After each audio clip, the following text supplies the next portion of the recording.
Så här har vi en X8 Coupé från 2001 som vi ska använda som illustrationsobjekt. Den kommer ursprungligen från Italien, så den har levt sina första år i ett varmt och torrt klimat. Vi ska visa här lite grann vad det kan innebära. Fördelen är ju att den har stått emot rost väldigt väl. Och till exempel så kan man säga det på de här fönsterlisterna som är närmast perfekta. De är gjorda av någon sorts konstig legering som gärna tappar färgen där liksom det är väldigt vanligt med bubblor. Här är det minimala sådana här som man knappt kan se, men det är väldigt vanligt på de här bilarna att de har stora blåsor på de här listorna. Vill man fixa det så är det ju förvånansvärt krångligt för att de är ganska dyra och de sitter dessutom fast på ett sådant sätt att det är ett glasmästarjobb att byta ut dem. Kostar lätt ett par 3000 kronor stycket och det här problemet gäller ju alla sådana här fönsterlistor och skraplistor på bilen. Så vill man byta ut alla på hela bilen så blir det ju åtskilliga tusenlappar som går åt där. Den här bilen är de närmast perfekta, men det är ganska sällsynt.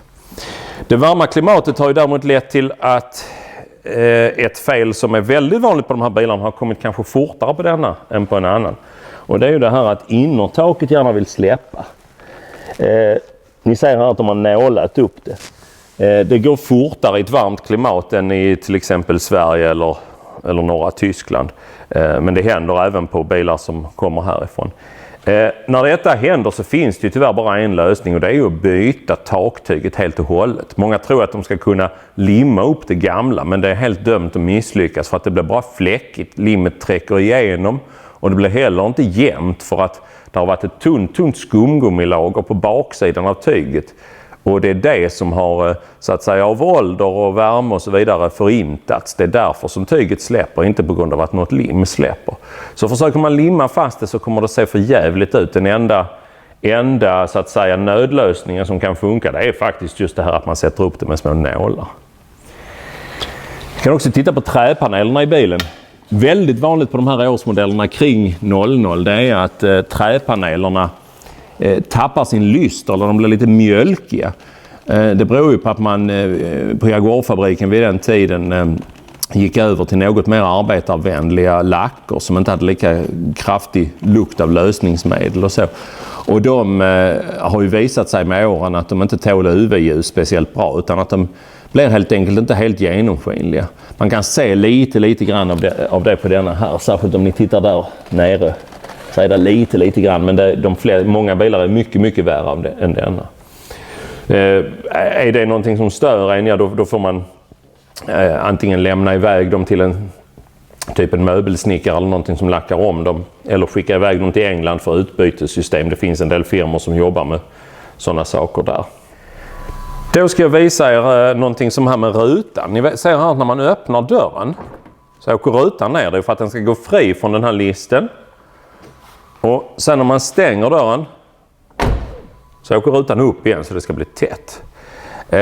Det som kan hända här är flera saker. Det vanligaste problemet som folk har är att den tappar minnet, oftast på grund av att bilen har varit strömlös. Så att rutan bara åker ner och inte upp. Och då hamnar den ju liksom längre och längre ner för varje gång man stänger dörren.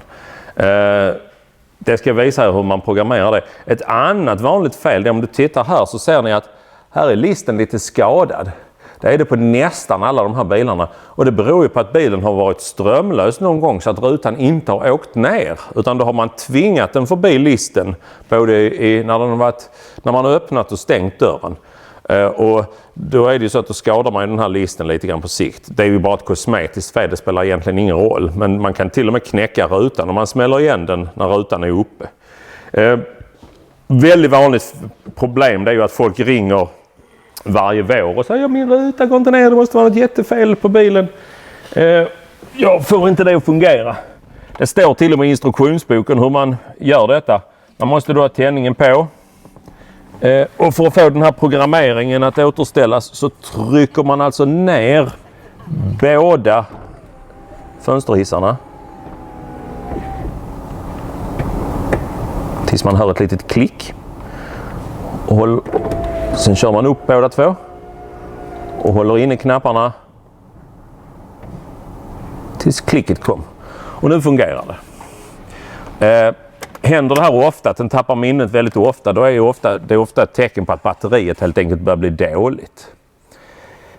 En annan sak, om inte det här hjälper, den här programmeringen, eller om man har något annat problem med elen i dörrarna, till exempel en backspegel som inte beter sig som den ska, eller en fönsterris som kanske inte fungerar alls, eller ett lås som inte riktigt vill göra som det ska. Så att en annan väldigt vanlig grej är att om ni tittar här inne i dörröppningen så ser ni att här sitter en koppling. Det är ungefär som en släpvagnskoppling eller något liknande. Det är en snabbkoppling för det ska kunna vara lätt att ta av och på dörren. Där blir ofta korrosion och kanske fukt in i den. Så att då lossar man bara den, man bara vrider här. Nu ska jag inte göra det, men man bara vrider här och tar loss. Och sen så sprayar man kontaktspray i det här och sätter ihop igen. Inte 556 eller något annat fettigt, äckligt, utan sån här elektronikkontaktspray som man till exempel kan köpa på Kjell & Company eller något liknande. Så brukar det nästan alltid fungera igen. Då ska vi visa ett par saker här på den här kabeln som också är en 2001 av tidig så kallad facelift-modell. Faceliften kom då 2001 och man ser det tydligast på att den har krom på bakluckan och på de här stolarna. Faceliftens stolar har så att säga separata nackskydd medan de tidigaste XK-bilarna har ett integrerat nackskydd så här.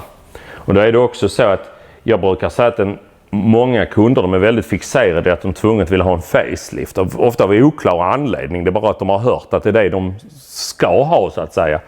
Jag brukar säga att den största skillnaden på en facelift, det vill säga 2001 och framåt, och en 97-98, det är faktiskt stolarna. För att är man lång är de här stolarna mycket bättre.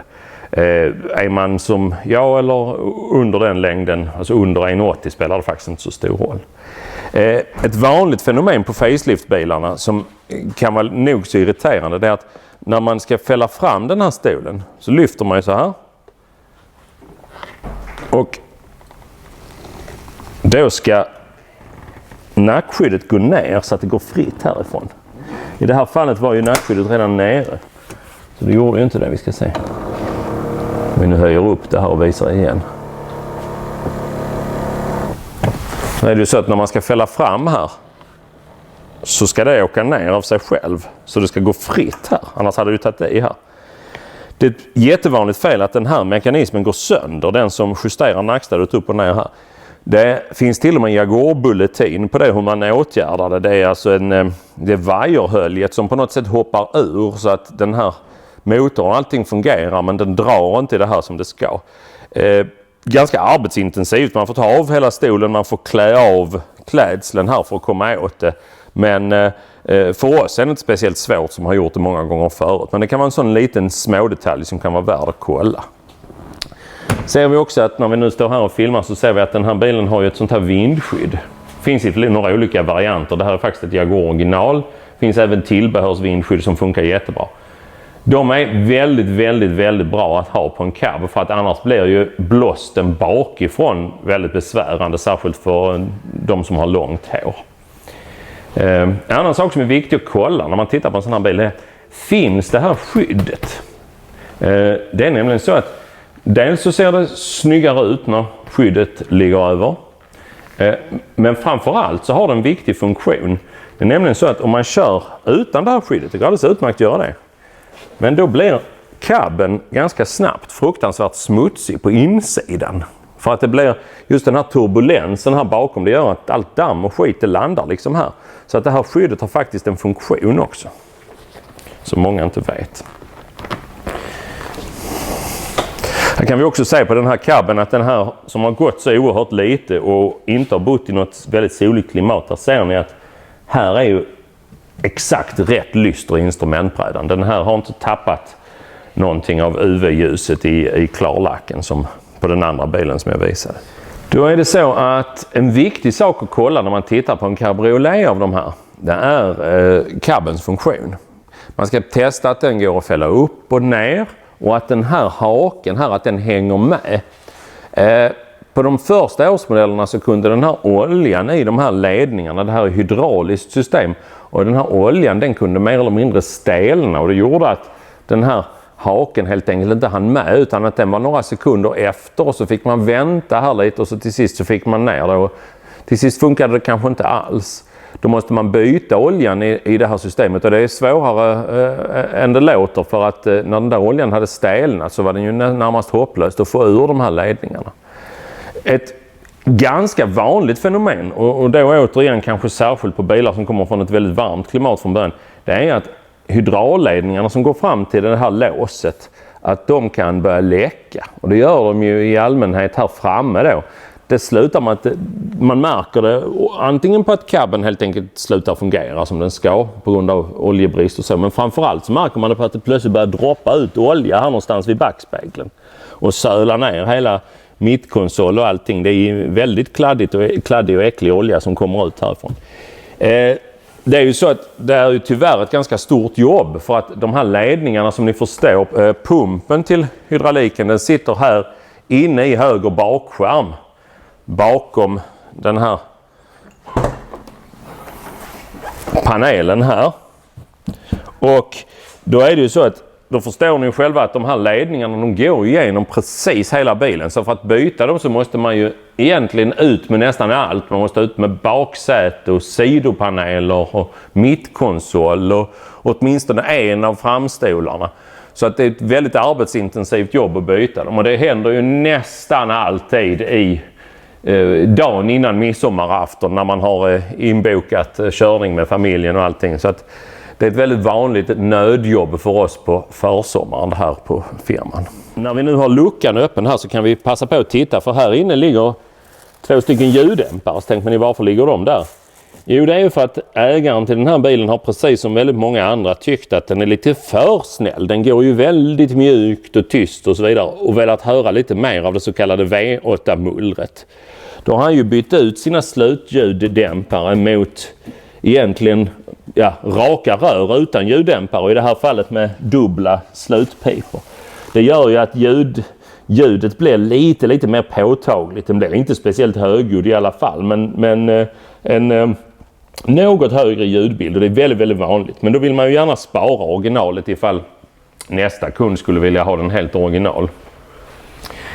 Vi kan också titta här på den omedelbara skillnaden på en så kallad facelift och en tidigare bil. Det är ju just det här att en facelift-bil den har kromat här runt vid nummerskylten och där finns även en knapp för att öppna bakluckan. Det gör det inte på bilarna som är innan faceliften. Då måste man öppna antingen med fjärrkontrollen eller med knappen in i bilen. Sen har de också krom här runt baklamporna. Precis, det här har vi pratat om tidigare, men vi har för nytillkomna lyssnare som vi säger och tittare så är det så att alla XK av den här generationen de har ett nyckelhål även om folk ofta inte tror det. Och det här nyckelhålet sitter inne i emblemet. Där kan man öppna bakluckan ifall man nu har slut på ström så man behöver ladda batteriet eller kabelstarta bilen. Dock går det inte att använda den gröna nyckeln, för den gröna nyckeln är den som är tänkt att man ska lämna på kasinot i Monte Carlo eller så. Och då är det inte meningen att han ska kunna komma åt ditt dyrbara bagage, dina Louis Vuitton-väskor och så vidare. Okay. Här kan vi se att även på denna bilen har man bytt ut de bakre ljuddämparna. Ni ser att här har man inte tagit bort dem helt och hållet utan här har vi monterat ett lite grövre sportavgassystem i rostfritt. Finns i några olika tillverkare. I det här fallet så vet jag faktiskt inte vem det är som har gjort det, men det ser väldigt snyggt gjort. Det ser med väldigt fina svetsar och det verkar passa väldigt bra. Ganska vanlig modifiering. När vi är här bak så är det så att det som är viktigt är att kolla bakvagnsramen för rost. Ni ser här att den här är ganska fin. Den har börjat lite grann att ytrosta för att de här var egentligen bara målade från början. Och det här är en skruvad detalj. Den är inte så svår att byta egentligen, men den är väldigt viktig att den är i bra skick. Och då är det så att äldre Jaguarer, XJ40 och även X300, de hade nästan exakt samma ram. Bakvagnskonstruktionen är närmast identisk. Men på de bilarna så rostade ramen nästan aldrig. Det berodde ju helt enkelt på att diffarna läckte så mycket olja så de var alltid automatiskt rostskyddade. Här kan ni se att den här bilen är helt oljetät här uppe vid diffen. Det läcker ingenting. Det förekommer att det fuktar lite grann här, men det är inte så mycket att bry sig om det bara är lite grann. Sen är här bak i övrigt ett väldigt vanligt förekommande problem med de här bilarna. Det är att man har ett väldigt svårdefinierbart ljud från bakvagnen. Många gånger tror folk att dessutom att det är från framvagnen för att det klonkar lite när man kör över gupp, och många upplever nog att det kommer framifrån. Det låter lite grann som man haft en golfboll liggande i reservhjulsbaljan. Någon gång har det ju visat sig vara just en golfboll i reservhjulsbaljan, men om det inte är det så är de här nedre stötdämparbussningarna en stark kandidat. Det är egentligen fel att kalla dem för bussningar, för trots att det ser ut som en gummibussning här så är det inte det, utan det är en kula, alltså en sorts kulled inne i stötdämparen. Och när den blir sliten så blir det ett sånt här distinkt klonkande ljud.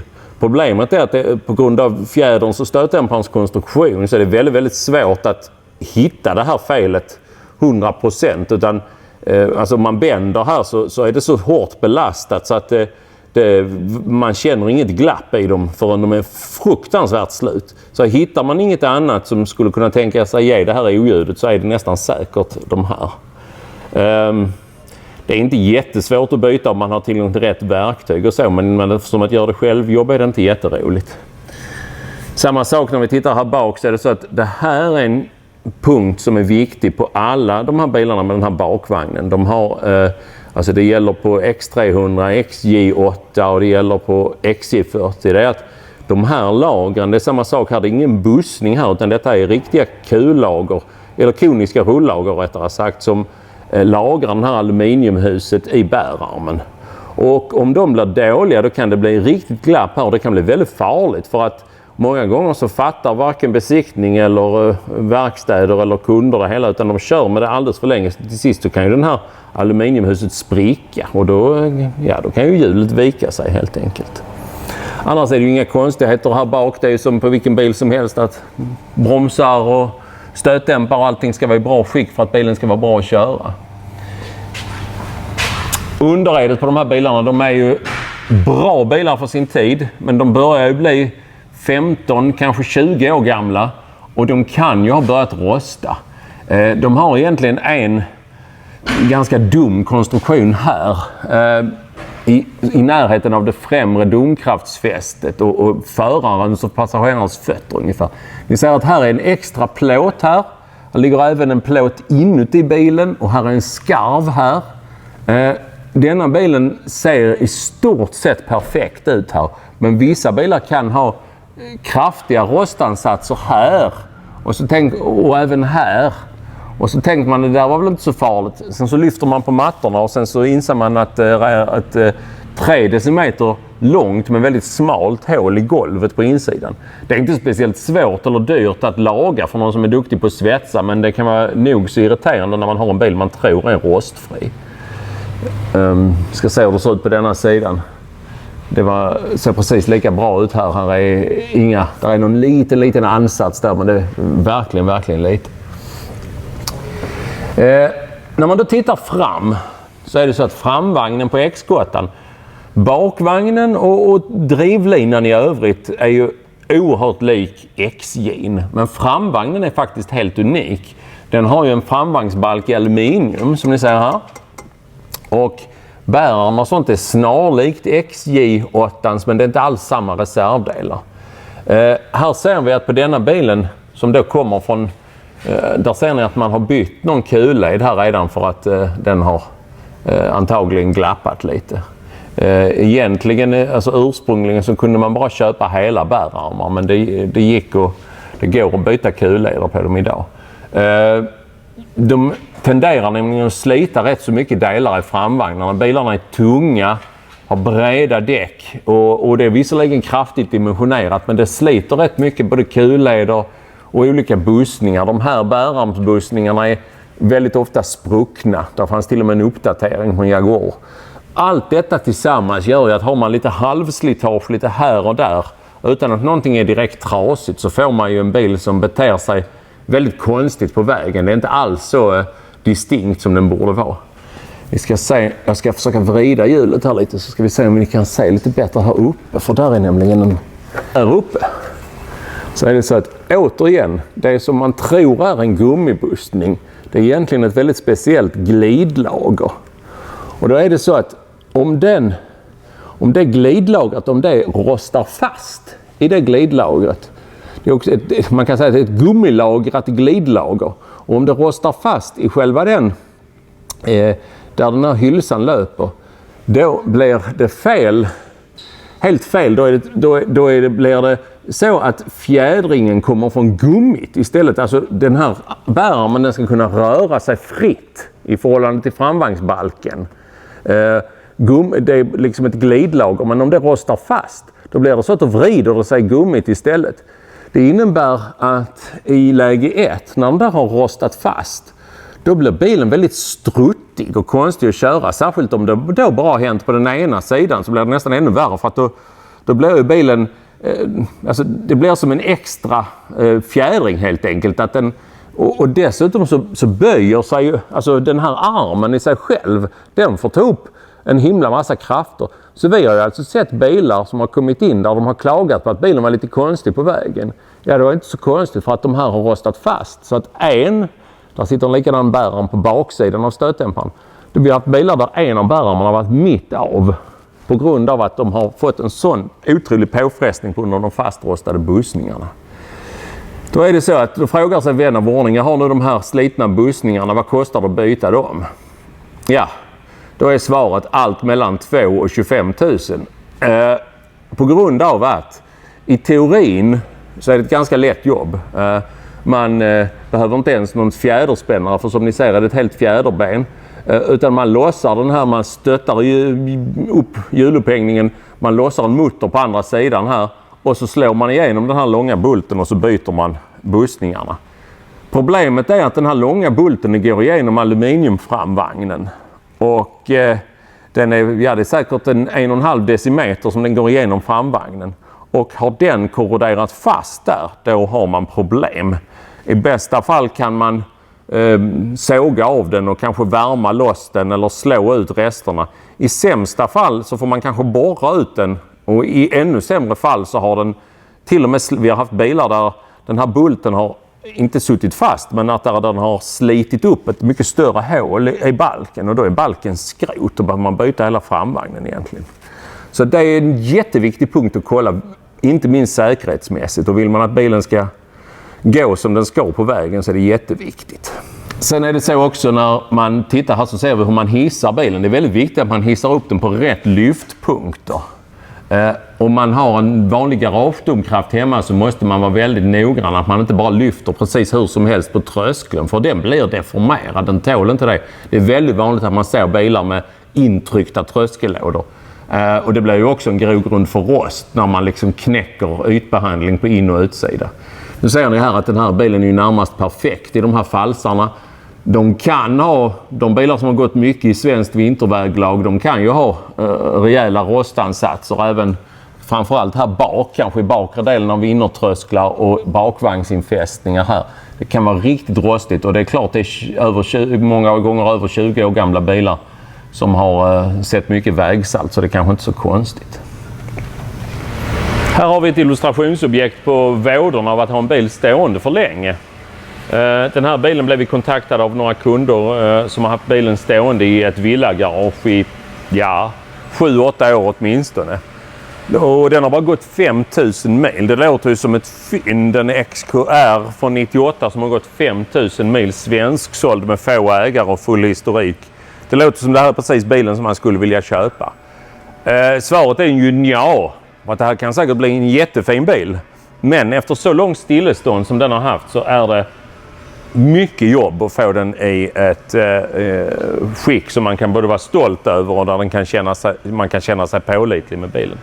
Nummer 1 så startar ju inte bilen. Och det är ju ett vanligt fenomen idag, det är ju att bränslepumparna rostar fast. Här håller de på att demontera tanken. Som ni ser är det inte så roligt att komma åt tanken på de här bilarna, för att den sitter liksom inne i bagaget långt fram. Värst är faktiskt att komma åt bränslerören som sitter underifrån med en sorts snabbkopplingar. Och de sitter ovanpå bakvagnen, så att det är rätt stort jobb att ta ut tanken. Vi har tappat ur den gamla bensinen där och så småningom ska den få nya friska bensinpumpar, så då startar förhoppningsvis bilen. Då har man kommit så långt i alla fall. Sen är det ju så att har bilen då stått i 7-8 år på samma plats utan att röras överhuvudtaget, så är ju däcken här är mycket mönster kvar på dem, men de är helt platta. De är och gamla och torrspruckna. Så där är ju 12-14 000 bara där i nya däck. Samma sak, alla bromsar, kärvar, bromsskivorna rostiga. Väldigt mycket av gummibussningar och så vidare i framvagnen är både slitet och sprucket och så. Så en sån här bil, den kräver en jättegenomgång. Stor service där man byter alla oljor. Drivremmarna är torrspruckna och dåliga. Så att en sån här bil kan man väldigt lätt lägga väldigt mycket pengar på för att få helt i ordning. Nu är det ju värt det för att utgångsobjektet är så låga mil och i grund och botten väldigt frisk. Men som sagt, vad miltal och historik säger inte allt, utan en bil som har stått förvarad länge, den har sina egna problem. Här kommer säkert att kosta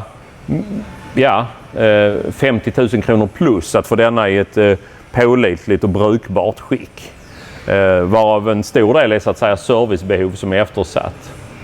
Det är också så att det finns ingen dokumentation på några bytta kamkedjesträckare, så det måste vi också säga över till den här kunden. För att annars vågar man inte lita på en sån här bil. Då ger vi oss ut på en liten provtur. Som vanligt när vi kör vi gör de här filmerna, så gäller det ju när man kör den här provturen att man är lite vaken. Man lyssnar efter konstiga ljud. Såklart får man inte glömma att bilarna inte är helt nya, så något litet ljud kanske de kan ha som är helt normalt. Men det ska inte vara några oljud, stora skrammelljud eller burrande ljud, utan det ska gå mjukt och fint.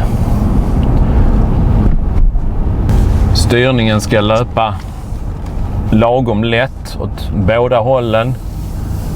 Gå tillbaka ordentligt när man har svängt runt en hörna.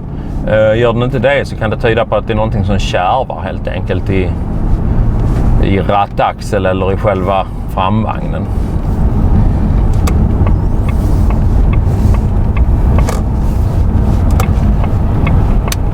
Vi ska titta att det inte lyser några varningslampor när vi kör. Att alla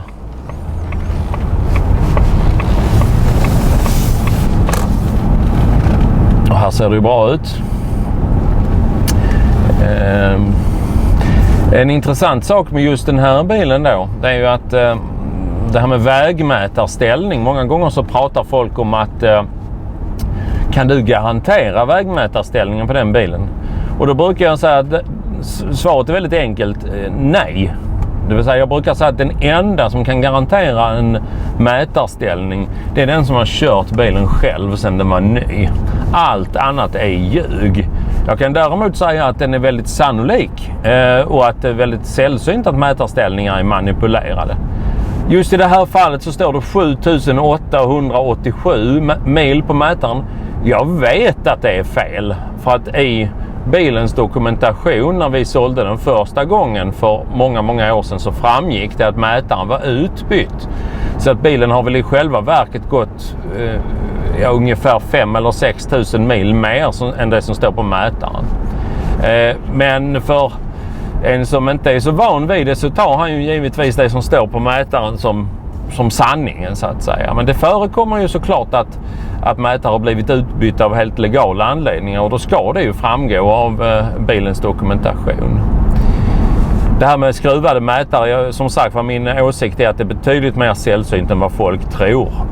Däremot så är det inte omöjligt. Du kan ha en bil som där den som äger bilen skruvar tillbaka mätaren varje år inför den årliga servicen / besiktningen.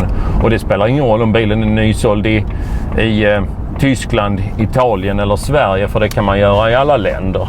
Det är fullt möjligt att göra, men däremot är det nog väldigt ovanligt. Bilen ska dra mjukt och fint genom växlarna. Växla distinkt men ändå mjukt. Här känner man dem knappt. Kickdown ska fungera. Och det ska vara full kraft i motorn. Alla de här bilarna är ganska snabba. Jag menar svagaste motorn i det här modellprogrammet hade 284 hästkrafter och den är ju ganska snabb redan den. Den bilen vi kör nu är 4,2 liters varianten som kom då 2003 som har 298 hästkrafter och en 6-stegs växellåda. Just växellådorna är ju lite grann ett kapitel för sig. Jaguar har ju bestämt att man inte ska ha något periodiskt underhåll på växellådorna. Många anser ju det var vansinne. Man säger att lådan är sealed for life. Jag tror nog att vi kan vara rätt så överens om att det här livet det förlängs om man gör service på dem. Så är det ju. Däremot så tror jag inte att man ska behöva springa och göra det hela tiden. Utan en service när bilen har gått 10-15 000 mil är väl rätt lagom. Den 6-stegslådan som sitter i den här bilen den kom ju då 2003 tillsammans med 4,2 liters motorn. Och det är samma växellåda i princip både i XK och XKR när 4,2 liters motorn kom. Och just den lådan den har en liten egenhet. Om man kommer med en kall motor till en sån här liten lätt uppförbacke där man kör 70 km i timmen ungefär, så kan man känna att bilen har lite svårt att bestämma sig. Just i den här bilen så känner vi det inte alls, för tydligen lider inte den av det här fenomenet. Men man kan känna att bilen har lite svårt att bestämma sig. Det känns som det är en osynlig hand inne i motorrummet som drar och släpper gasen. Man tror alltså att det är motorn som går ojämnt, men det är det inte, utan det är växellådan som har svårt att bestämma sig om den ska ligga i sin lock-up eller överväxel eller inte. Så den glider liksom i och ur med en viss rytmik och man ser även det här på varvräknaren att den pendlar lite i takt med de här svängningarna. Jag är själv av den personligt bestämda åsikten att det här fenomenet är nästan oundvikligt. Nästan alla bilarna med den här 6-stegslådan har det i mer eller mindre uttalad mån. Om det är en sån här XK eller det är en S-Type eller det är en X350 så kan de allihopa lida av detta. Och är det väldigt lite så tycker jag ärligt talat inte att det är mycket att bli upprörd över. Det går över så fort bilen blir varm och enda sättet att få bort det helt och hållet, om man har testat Jaguars omprogrammering av växellådselektroniken redan, så enda sättet att få bort det helt och hållet är att byta ut konvertern. Och då pratar vi en operation på runda slängar 20 000 kronor och det tycker jag personligen helt enkelt inte att det är värt, utan det blir ju liksom inte, det är ingenting som går sönder eller någonting, utan man får liksom leva med det här lilla svängandet några kilometer. Vill man slippa det helt och hållet, om man stör sig väldigt mycket på det, då kan man alltid lägga i till exempel 4 manuellt här. Då använder den inte lock-upen på samma sätt, utan då ligger den jämnt och sen så kan man ju lägga i drive-läget igen när bilen då har blivit varm. Om den nu stör en. De andra växellådorna så är det så att fram till 2003 då, när 4,2 liters motorn kom, så är det 2 helt olika växellådorna i XK och XKR. I den vanliga XK:n 4 liters så sitter det en 5-stegad variant av ZF-lådan. Den lådan har väl så här i efterhand visat sig att har den höga miltal så förekommer haverier. Jag skulle verkligen inte vilja påstå att det är speciellt vanligt, men det händer. Och rasar en sån låda, då är det ju, den är liksom inte lönt att göra i ordning den, utan då får man ju försöka hitta en bättre begagnad helt enkelt. XKR-erna med kompressormotorn, de har ju då en 5-stegs Mercedes växellåda. Och den lådan är ju ännu starkare och tål ju enorma effekter. Används bland annat i Mercedes stora dieslar och så vidare. Vi har väl i och för sig haft något enstaka ras på dem också, men väldigt sällsynt. Så att det är inte alls samma växellåda. Många blir alldeles förvirrade av det, men det är 3 helt olika växellådor som förekommer på de här bilarna. De tidiga icke-kompressorbilarna har 5-stegs ZF och de tidiga kompressorbilarna har 5-stegs Mercedes. Och sen alla sena bilar har 6-stegs ZF. Sen i övrigt vad det gäller skillnaderna mellan XK och XKR så är de ju väldigt, väldigt små. De tidiga bilarna är det något större bromsar, något tuffare fjädring på en XKR men väldigt lite. På så sena bilar som denna så har ju XKR-erna alltid de stora italienska Brembo-bromsar med aluminiumok.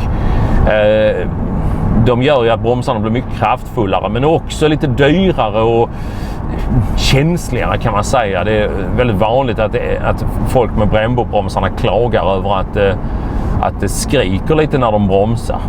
Det är ganska oundvikligt med tanke på bromsarnas egentligen nästan racing-karaktär att kalla bromsar skriker. Så att vill man ha lätt underhåll så att säga och en väldigt skön bil då väljer man ju en bil med inom citationstecken vanliga bromsar istället. Sen det som är viktigt såklart, man öppnar ju motorhuven, ser till att allting ser rent och fint ut, kollar oljenivåer och allting. Här ser vi att man har verkligen brytt sig om underhållet. Man har bytt huset till termostaten mot ett i aluminium. På XK8, inte på XKR utan på XK8 är de i plast och med tiden så då tappar plasten sin form så att i alla sådana här packningsytor så blir plasten bångnad eller liksom krokig så att då håller inte o-ringarna tätt och så sipprar det ut vatten, det luktar lite in i bilen och så man har någon liten läckage. Så då byter man det mot ett i aluminium så slipper man det problemet framöver. Vattenpumpen finns ju här nere också. Är ju också en sån där känd grej som alla frågar är vattenpumpen bytt. Då är det ju så att de allra första vattenpumparna på de här 97, 98, 99 ungefär, de var rätt usla. Där kunde alltså skovelhjulet helt enkelt tappa sina blad så att pumpen slutade pumpa. Då försvann liksom all cirkulation i systemet. Det är ju väldigt lurigt för att då kunde det ju bli väldigt varmt på något ställe i motorn medan fortfarande kylaren var helt kall. Så det gjorde ju att man kunde få kraftiga motorskador utan att man egentligen fick någon indikation på att något var fel. Om man nu misstänker att pumpen är dålig, man märker det ofta i början på att kylfläktarna går i princip konstant med mycket högre fart än man är van vid. Och då får man nästan börja ana att någonting är fel. Annars är det ju så att jätteviktigt med de här bilarna, precis som alla andra Jaguarer eller avancerade bilar från början, det är ju att kolla att historik liksom är service skött. Serviceboken är ju inte alls bara för att garantera ett miltal utan också för att se hur är bilen skött genom åren. Och det är ju egentligen oftast viktigare om man har en 15-20 år gammal bil där det fattas en eller två stämplar i början. Okej, den blev väl antagligen servad ändå. Det viktigaste är ju egentligen att titta efter nyligt underhåll på de här bilarna. Att man ser, som på den här bilen då till exempel, där är ju samtliga stötdämpare nya, samtliga bussningar i framvagnen är nytt, termostathuset. Alltså, där är då lagt ofantligt mycket pengar som nästa köpare slipper att lägga helt enkelt. Så att jag brukar säga att även en bil som då är i bra skick, alltså som är ett bra grundskick, har man då en stor underhållsskuld. Man har slitna bromsar, man har 2 däck som är kass, man har några glappa framvagnsbussningar och sen är stötdämparna dåliga. Jag menar, för att då få upp den bilen i det standarden där den går och känns som den ska, det kanske kostar både 15, 20 och 30 000 kronor. Och det kanske inte gör att du inte ska köpa bilen, men du ska vara medveten om vad du köper. Så det är väldigt viktigt att kolla alla sådana saker. Man ska inte bländas av att bilen är nybesiktigad och att den är snygg och att den fungerar på ytan bra. Utan man ska liksom gärna gå in lite djupare och säga, vill man ha en bil som känns och går som den ska så är det bättre att hitta rätt exemplar till sist. Jo, då är det ju så att ingen så kallad köpguide om X8 blir ju komplett utan att vi pratar om kamkedjespännare. Jag sa just till Lennart här att det här med kamkedjespännarna har nästan fått ett eget liv i det här laget. Att folk frågar egentligen om kamkedjespännarna. Det är nästan det enda folk bryr sig om. De som är lite pålästa. Om bilen sen är jätterostig eller om framvagnen håller på att ramla av, har de liksom inte riktigt lika stort intresse av, för att det är som att kamkedjespännarna, det har de läst om att det är ett sånt stort problem. Sanningen är ju att det är väldigt viktigt att ta reda på om de är bytta eller inte. Däremot är det ju relativt enkelt och billigt att fixa det ifall det behövs. Vi brukar ju rekommendera byte av de övre spännarna, och det är ju en affär på en bra verkstad på någonstans en bit under 10 000 kronor. Och jämfört med att lacka en massa och laga rost och byta delar i framvagn och sånt, så är det ju småpengar egentligen. Det luriga med de här kamkedjespännarna, det är ju att de ger inga symptom. Nu pratar vi om de övre kamkedjespännarna. De här kommer från min egen Jaguar XK8 2002. Den hade vid tillfället gått ungefär 15 000 mil. Jag köpte den relativt billigt med en rasad växellåda. Där kom det där in med växellådorna. Och när det väl var fixat så ville jag ju köra med bilen. Så jag tänkte att eftersom den har gått 15 000 mil så är säkert de bytta, tänkte jag i min enfald. Sen hade jag sån tur så att ventilkoppspackningen på ena sidan började läcka ganska kraftigt, så att oljan rann ner på grenröret. Och då kunde jag liksom inte ignorera det, utan det var ju tvungen att göra någonting åt. Så då lyfte jag av ventilkåpan och då hittade jag de här. Och det är så att de som då, ser man då att de är av generation 2 som den kallas, det vill säga den här mittemellan generationen. Där de är då gjorda av en orange, någon sorts orange plast. Det som vi då säger är att den är den sämsta av dem. Den har tappat sitt friktionsbelägg. Ni ska säga att den ska ha ett friktionsbelägg här. Så här har metallen gått rakt emot kedjan. Den har också börjat spricka kraftigt i den här själva kolven. Så att det som då händer och den här bilen, det lät alltså ingenting konstigt. Absolut ingenting. Men det som hade kunnat hända då, och av allt att döma var det bara några starter bort. Det är att kedjan liksom greppar tag i den här vassa kanten och sliter ut den här kolven ur sitt läge. Och så ramlar den här delen ner i kedjan. Och då blir det tvärstopp. I bästa fall så går kedjan av bara. Och man kan liksom rädda motorn med lite nya ventiler och kedjor och så. I sämsta fall så kan kedjehaveriet leda till mycket värre saker, där till exempel en ventil krockar med kolvarna och en kolv då knäcker blocket. Det har vi sett. Vi har också sett att kedjehaveriet har ramlat vidare ner i motorn och slagit sönder oljepumpen, så att motorn har blivit totalskrot på grund av det.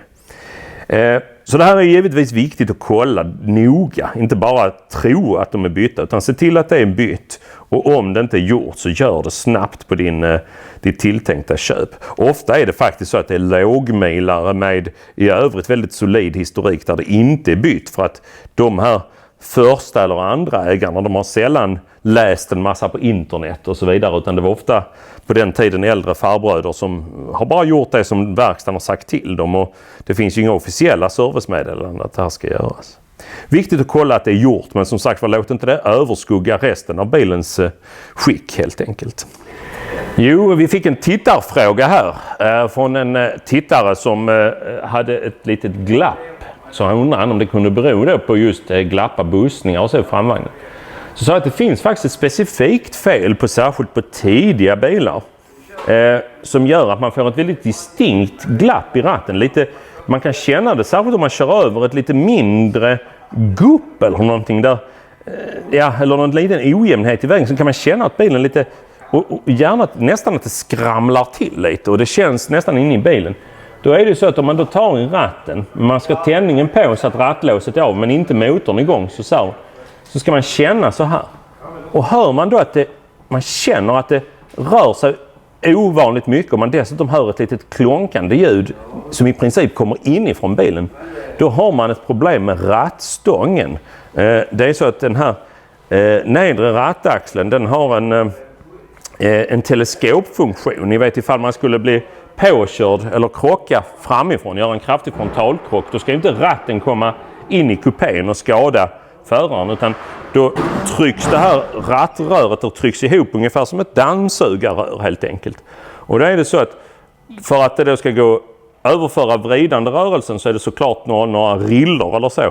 Men för att det då ska kunna löpa fint fram och tillbaka men ändå inte skramla, så sitter det någon form av fjäderstål inne i det här. Och på de tidiga årsmodellerna så kan det fjäderstålet bli slappt. Och det är inte farligt på något sätt. Det är inte så att det här kan gå sönder eller någonting. Men det gör att bilen får en något lite dödgång kring mitten och ett litet skrammelljud när man till exempel kör över små gupp och så. Och enda lösningen på det är att byta den här rattstången. Det är en ganska förhållandevis enkel operation, men reservdelen är ganska dyr. För att sätta dit en begagnad är ganska meningslöst. Den är antagligen lika glapp den. Just den här bilen är lite nyare än så här är egentligen inte det fenomenet. Det här lilla är ju helt normalt så att säga. Men om det hade varit en bil som var mer sliten, då hade man kunnat röra ratten mer om man hade hört det här typiska lite lätt skramlande ljudet.